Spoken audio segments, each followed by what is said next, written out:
Rhonda here again with Simple Gifts Farmstead, and we're off for another of our Farmstead field trips. Today we're in Leesville, Virginia, which is in southern Virginia, and we're visiting a cute little country store, and I'd like to introduce my new friend.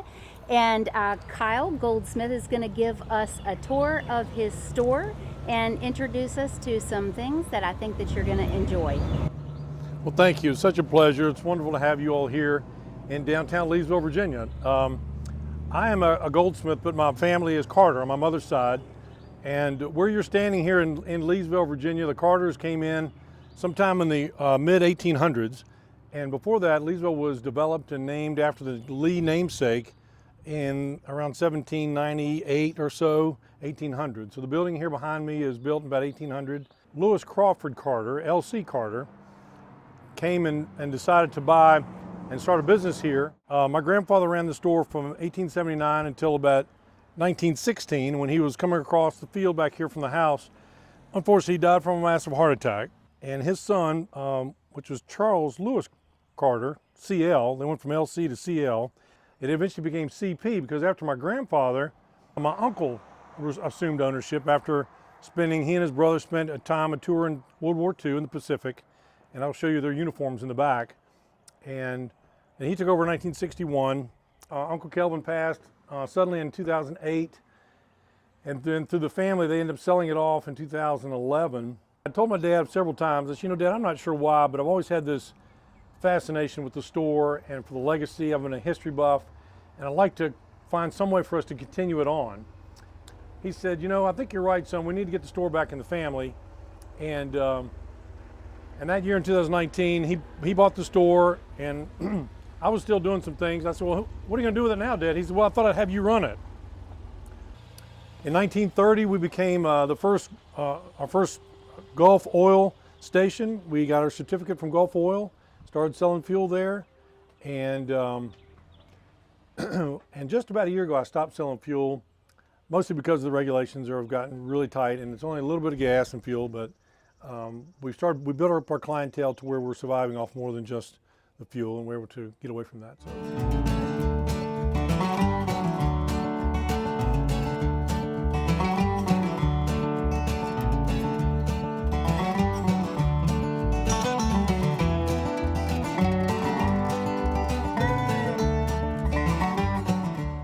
My passion for this place was to keep it as original and vintage as we could absolutely possibly do. So one of the challenges I was having when I opened the store was, come on gentlemen, you're fine.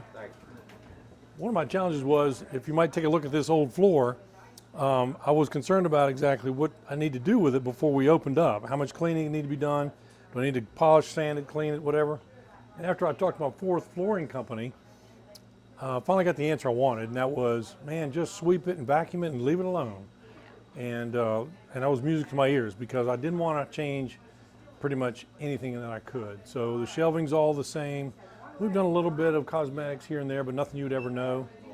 Right where we're standing here is the original marketing exchange area, and you can even see the stains on the floor down here for where things used to sit. This old cabinet sat here for probably 100 years. Family's always been non-alcohol selling family, so we've I'm sticking to that, trying to maintain a real family venue.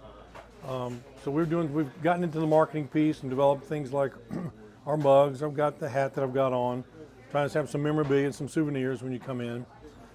Those that are touring, when you come here, you're going to see the real McCoy. It's going to be a real 75 to 100 year step back in time. The feel, the atmosphere, and for you folks that are of a like generation, maybe from the mid-30s on up, you're going to just feel right at home if you've been raised around this kind of environment. And you can hear the excitement going around. It's a Saturday, and we have a lot of business. The season's changing. We offer fishing supplies now. We've become an outpost where we rent canoes and kayaks. I take shuttles up to the dam, and they ride. We've got a dam and a lake and a river just a mile behind us. And so we've added that aspect to it. My uncle always served all the kind of basic shelf items. You can see the basic items and canned items like jams and homemade things, and we have some homemade stuff, and your basic Vienna sausages, and then he would also offer the ham and turkey sandwiches, and bologna and cheese is one of our staples. And we do the famous hoop cheese, which I will show you here in just a minute. And we implement that hoop cheese, the real McCoy from Wisconsin, and we will actually put that on most any food. Anyone wants cheese, that's all you get. That's all we offer is hoop cheese. And that's our staple. You can see we developed a logo off of it right here off my shirt. That's our real, I call that my Nike swoosh. That's my swoosh. And one gentleman finally came in and says, "You don't fry that bologna, do you?" And we weren't at the time. And of course, everybody around here I know loves fried bologna. So I said, "No, we're not doing it today, but I think I can fix that." So I went home and grabbed a skillet and just a top plug-in 110 fryer on top of the cabinet, on top of the countertop. He came in the week later and asked for the bologna sandwich again. I said, "Hey, do you want it fried?" He got big-eyed and looked at me and said, "You can fry it?" I said, "Yeah." He said, "Man, now you're going to get some business." So with that fried bologna and the hoop cheese, and we do caramelized onions on that, offer different types of breads. Our retail industry has taken off largely into food. My mother was an awesome cook. I'm not necessarily a great cook, but I'm a good eater, and I have a very high, expensive taste.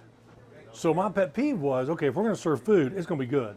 It's not going to be convenience store food. It's not going to be just your basic.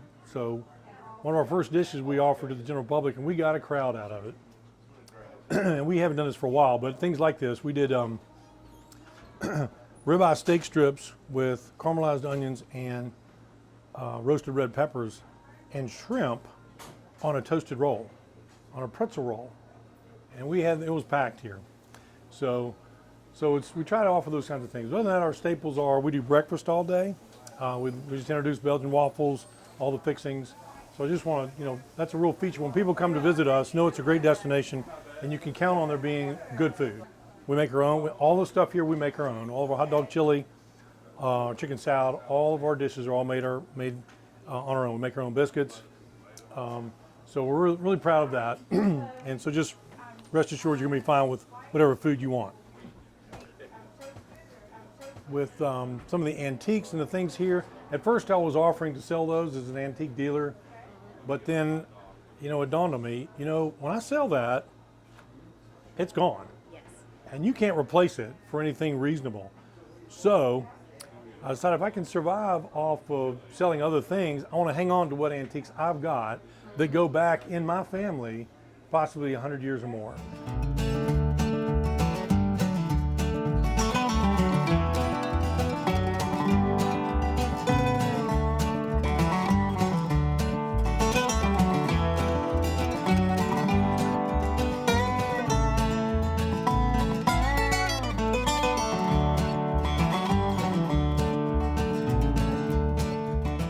What we decided to be unique with Walmart is that we have locals that are quilting and crocheting, and we have people locally making hand soaps and all kinds of lotions.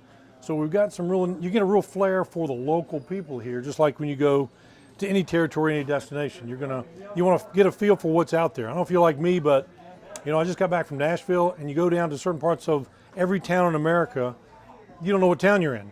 They all look identical. It's the same box stores, but with here, I wanted to really show off our local talent and local abilities right here. So when you come here, that's what you get. I actually have an old Victrola that has been around for years. That's a working Victrola. It's amazing. But people have been donating things to us.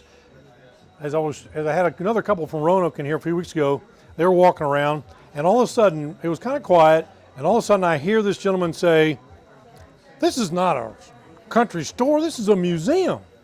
And that resonated with me so well, because it really is, and that's what, because it needs to be. I want it to be a destination. I want you to enjoy the trip when you come down and see how it was done in old Virginia, and even the old days, the original days when America was building itself, and you just really get a feel for, and you get a sense for the family atmosphere here, the love that people had within small communities, the tie they had to have in order to survive. You couldn't just survive by yourself in the world, 75, 80, 100 years ago. It really did, you did rely on your neighbors and a good support system. So At the opening event, a few months before the opening, as you can imagine, the work that was involved, we took almost everything out of here, repainted, rewired, replumbed, just so that everything would be fresh. I know where we were electrically, because I can tell you that there had been a lot of bypassing the code fixes done in this place, and I didn't want to lose this place to a random fire, so all that was fixed. Well, going through that, the entire upstairs is the same footprint, and there was over 100 years worth of information up there, and it's documents and all kinds of things. A lot of it's still there. I've been through almost everything.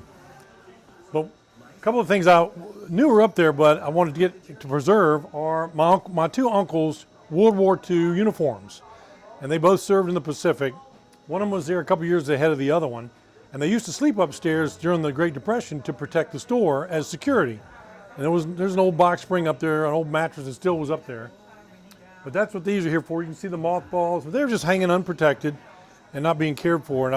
But now things, have a different meaning. So if there's one thing it's really driven home with me in doing this the last few years, is just the significances of people, places, things, and time. It's so crazy right now with computers, and we get all the information we want to online. There's no point in studying almost anything.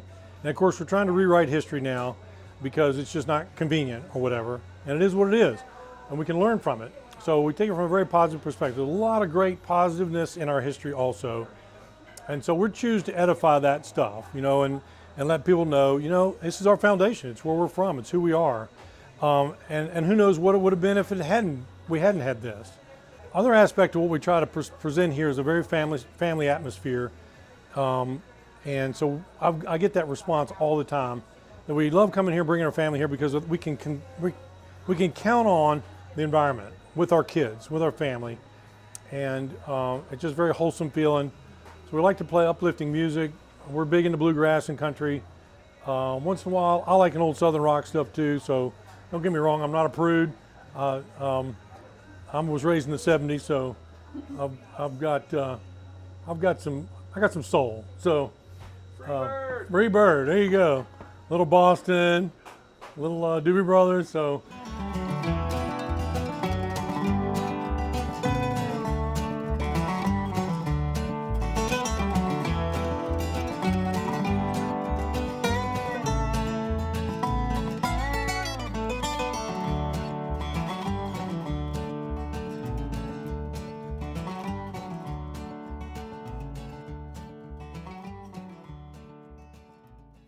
When I first opened, I might choke up, but yeah, I probably will. So this place means so much to so many people. I mean, it's not just a little country store on the side of the road. There's a community here. People will come in since we've been reopened and say, I haven't been here since I was a little girl or a little boy. My papa used to bring me in here, set me up on the counter. We'd buy worms, get a big, huge chunk of bologna and a big, huge chunk of cheese, go sit on the riverbank, and we'd fish for hours. And the size of bologna and cheese your uncle would give us, it'd feed us all day. We didn't have to come back.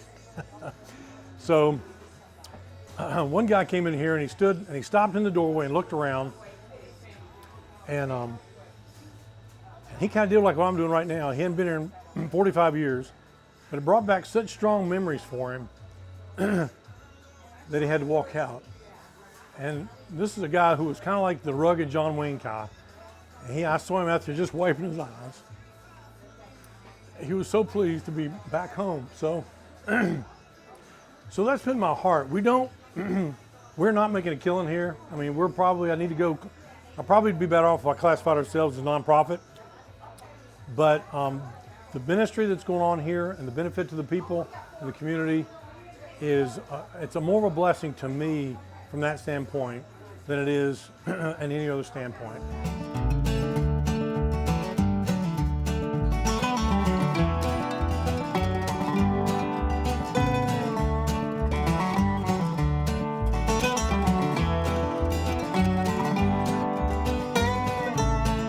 So another aspect of what I need to start doing was changes of season. Things slow down in the winter, but the fishing doesn't, neither does the hunting. And one morning it came to me, what does it take to be an outpost? I think it just takes a decision. So This back room, which used to be storage for oils and cans and old boxes, I converted into my outpost. And it's also overflow sitting and eating area. But as you can see, I've got this beautiful old case I'll tell you about in a second. We brought knives in. I got a humidor, cigars. I sell ammunition. I've got fishing supplies. And I turned this into my mini Cabela's.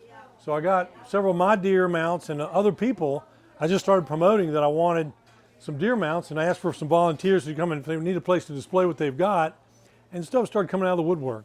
I even have a large turkey that's right here on the drink machine.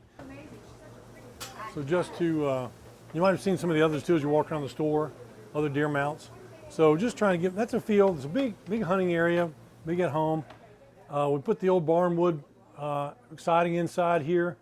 This is a painting of a 1905 photograph that was taken by the local Alta Vista Journal right here about 8 miles away. Alta Vista started in business in 1907. We've been here 100 years already. But this is a painting of a photograph which I have on the counter of the store in 1905. This is my great-grandfather, Lewis Crawford Carter, that started the store in 1879. This is his son, Charlie C.L. Carter, who was my grandfather in 1905. And he was just he was probably about 18 right there, because in 1916 he was 28. And these are some other grandparents and great-grandparents and ancestry of other folks that still live around here today. And they'll come in and I'll say, well, there's old Manson Moon, and this is old Alan Snow. And it turns out, neat story with this, Alan Snow's house is right across the street from us right here. He was raised here and never got married, but he was a World War I trenches guy. And he used to tell me those stories because I used to go across the street in the morning when he was an elder man and take care of his cattle before I went to school in the morning. He would feed me a double coal and a piece of chocolate pie for payment. And it was okay, except sometimes the chocolate pie was molded. But as I was studying this picture again one day, I realized there used to be a furrier shop right next door and a blacksmith shop, sitting right where we're sitting now. And it was kind of interesting that I realized that I had replicated the old barn look with the side building here, and didn't realize it. I had other people bring me things that just out of the blue that they had. One of them was this old ledger. This was done by a lady I knew years ago. This ledger was actually a ledger from the local church, kept by Miss Floyd Williams.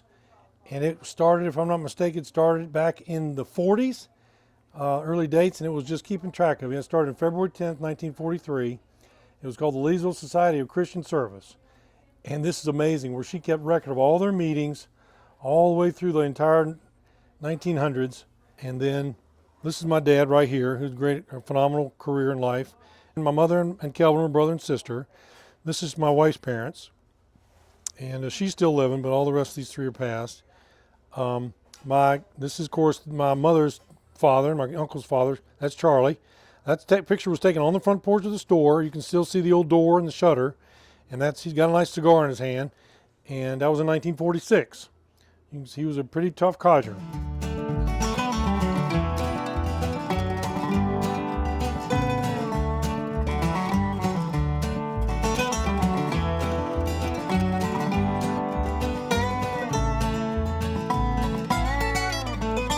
I was standing at the register one day, and the lady walks in, and she's got something underneath her arm, and I've never seen her before, and she says, well, I have something for you. I was like, oh, what in the world could that be? She says, well, I was just at an antique store near Lynchburg, and I saw this plate, and it has Leesville, Virginia in it. And she goes, I wonder if that was you. And I saw it has L.C. Carter in it. Lewis Crawford Carter, C.L. Carter, Charlie Carter. This was my grandfather. So these are one of the bowls and plates that he used to have printed up and given out at Christmas time to certain vendors and other high-spending people. So that was returned to me and be part of our collection too. So that's not an actual fish. That's an actual fish, but it's not actual that size. I dubbed that right there. That is actually, still is, that striped bass in that picture still is the state record today as the largest striped bass caught in Virginia. And it was caught in the lake just right up above us. Now this is going to sound like a fishtail, but that was a 54-pound striper the guy caught on 16-pound test in a Rebel sitting on a John boat 4 a.m. in the morning on the lake. Now what really makes the story good is that the gentleman who caught it was holding the fish, was from the public papers and went all over the country as the largest striper caught in Virginia. And turns out he was on a release program from work because he had a lifting limitation of 25 pounds. So he was getting payments from the state because he couldn't work until his picture showed up in the Richmond paper, and one of the guys said, "I know that guy. He's one of my clients." It wasn't me. That's me. It wasn't this guy. That's me. And sure enough, they got the guy and came back and put him back to work. And he's passed now, but we've since had their family members come in. They're all his offspring, and we have confirmed that story. And so that is just too funny. You got to be careful. Got to be careful. You never know who somebody knows.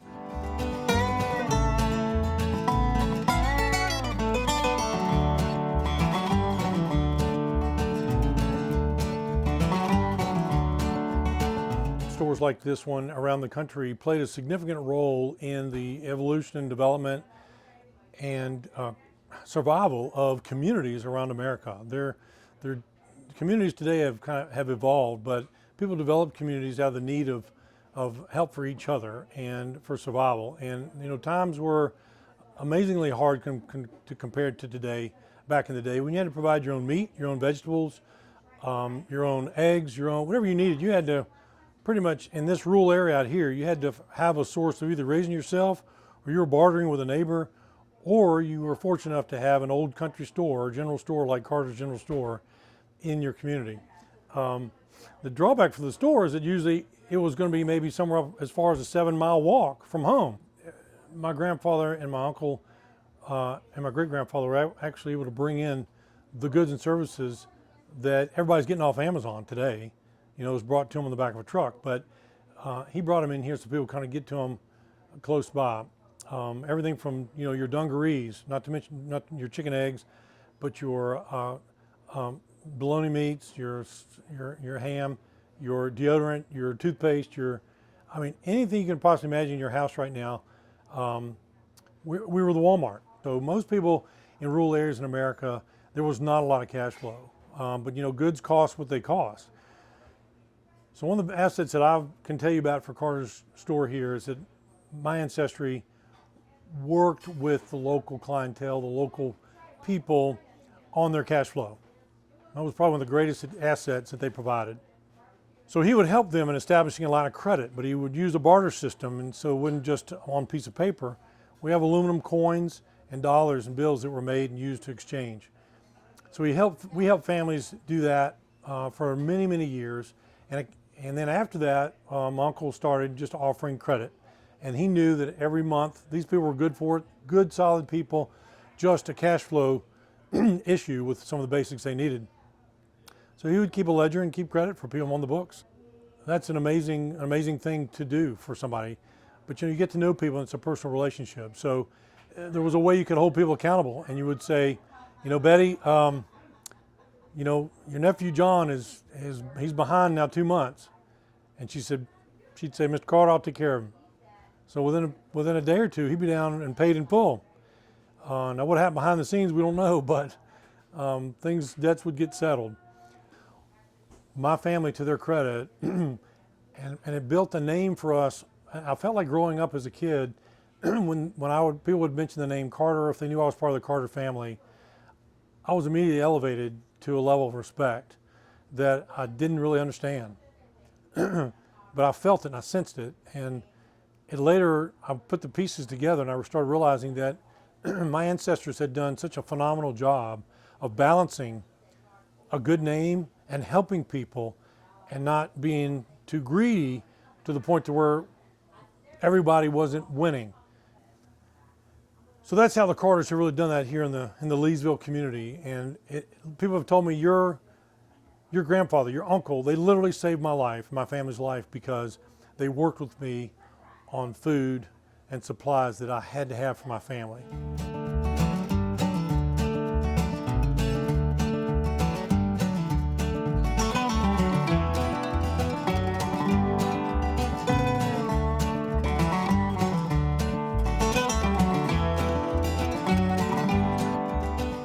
People come from maybe as far as an hour and a half away just come get a hoop cheese. And it comes in this wooden crate with a lid, comes from Wisconsin, and it comes in a huge, big solid disc like a giant hockey puck. But it's a mild cheddar made in Wisconsin. And my great-grandfather, I guess, discovered it back in the early 1900s. And so this cutter right here actually was his. And there's a serial number on it and a date. And I found the 1905 date right here on the cutter. And it actually will, if you can do like this when it's working correctly, you can actually change that just enough to get the type of slices that you want. But as far as I can tell, this is the original blade, the original cutter and all that. This stone is new. We cut this cheese, and then we have our paper wrapper here, the old white paper. We wrap the cheese in, and we've and also with good cellophane to keep it sealed and keep it fresh. One thing that has changed over the years is the evolution of these little gloves. There was we kind of missed out on our immune system getting built up over the years by somebody else having their hands all over your cheese, but now we don't do it. We keep our hands to ourselves, so that you get a fresh piece of cheese. You got to come up with your own immune bacteria on your own. So this, for example, is how you cut a piece of hoop cheese. You eyeball it because you've gotten good at it, and you cut about 4,000 pieces. And somebody wants maybe a pound of cheese, and so you get the cheesecloth off of it, and that's all just, it could be edible, but it is a wax and a cheesecloth, and helps keep it fresh. So we'll cut that hoop cheese. You see how golden, yellow, and orange that is? That's been aging for about a year, and it's phenomenal. We let it warm up, get to room temperature, because the oils really start getting good in it, and it really brings the flavor out. So we'll try to measure out.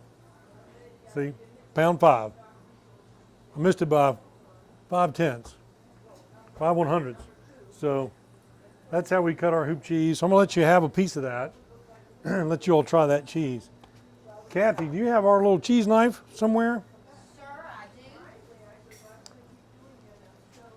This is Miss Kathy. I say hi, Kathy. Hey.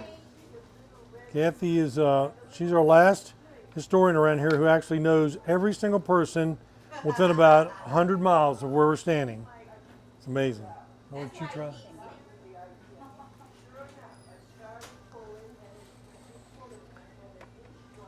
That's good. It's mild.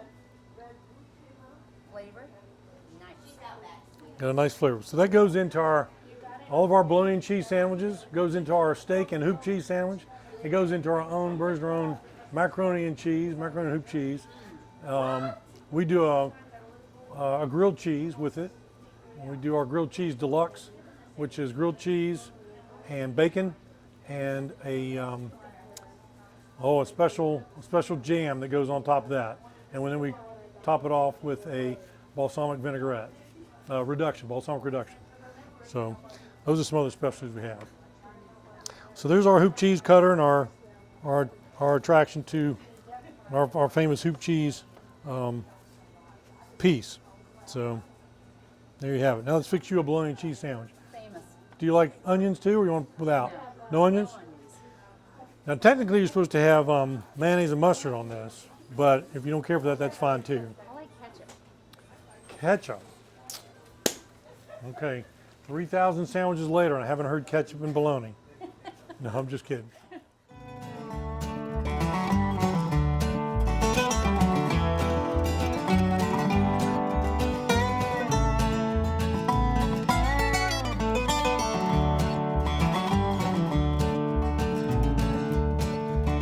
Okay, we're outside in the back of Carter's General Store, where we are also do a entertainment venue.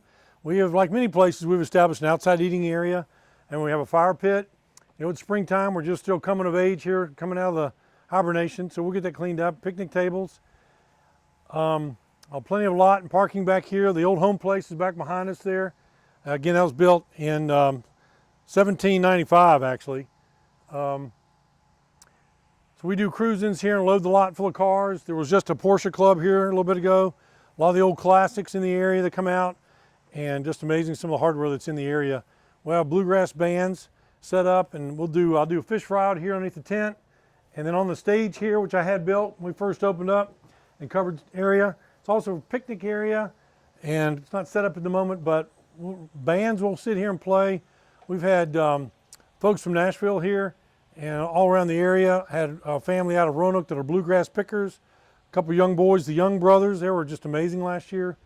A little 11-year-old that plays the mandolin, his older brother plays the banjo, and they just tore it up. And I'm talking to somebody from Nashville to come in for Memorial Day this year now to come perform for us, who was actually on The Voice 2 years ago. So we're trying to put ourselves on the map. Many of you all may have, and I'll give them a plug, Floyd General Store down south of us about 2 hours. They're about 20 years and $6 million ahead of us, but that's our goal. We kind of want to be the Floyd Country Store of a more upper part of Virginia here and bring it in. And I have found that some of the top country musicians and bluegrass pickers live within about 15 miles of this store right here in all of America. And that's being touted by their peers and other fellow musicians. So that's not my opinion, that's what other people have told me. So come join us and watch our Facebook. We do all of our marketing on Facebook on what events are coming up. And I want you to just keep up with us there. Our Friday night's always our catfish fry. We'll move outside, have live music on Fridays. Inside we do on Saturdays every morning for their pancake breakfast is a gospel on the first Saturday and a bluegrass on the second Saturday and country on the other 2 Saturdays. But give us a call or come see us, see our Facebook site.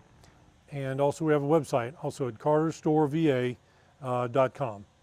So thank you very much. Kyla, thank you so much for giving us a tour of the store today. And I think you guys should come down and visit Carter's and stop by Leesville, Virginia, because you're not going to be disappointed.